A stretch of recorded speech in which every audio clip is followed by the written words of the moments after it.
Enquiry చేసి ఎందుకు ఈ రకమైన వాతావరణం సృష్టించబడిందో తెలుసుకోండి అనేటువంటి విచారణ చేయమని కోరాను తప్పితే డీజీపీ గారంటే ఆయన లా అండ్ ఆర్డర్ చూసేటువంటి వ్యక్తి.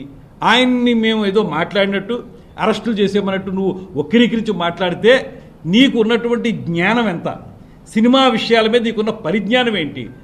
దీన్నే అంటారు జంతు సమాన మూర్ఖత్వానికి నమూనా అని జంజాల గారు ఎప్పుడో అన్నారు. ఇలాంటి వాళ్ళని చూసే ఇలాంటి మాటలు మాట్లాడడం ఎంతవరకు సమంజసం?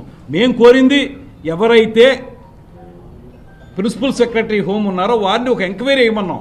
ఎందుకు ఈ సినిమా రిలీజ్ సమయంలో ఇలాంటి వాతావరణం సృష్టించబడింది తెలుసుకోండి అన్నాం. దాన్ని బట్టి మేము భవిష్యత్తులో ఏ రకమైన కార్యాచరణ తీసుకోవాలో అనేటువంటి మాటని తెలియజెప్పడానికి మేము మాట్లాడిన తప్పితే డీజీపీ గారితో చెప్పాం, పోలీసులు పంపించి అరెస్ట్ చేయమన్నాం.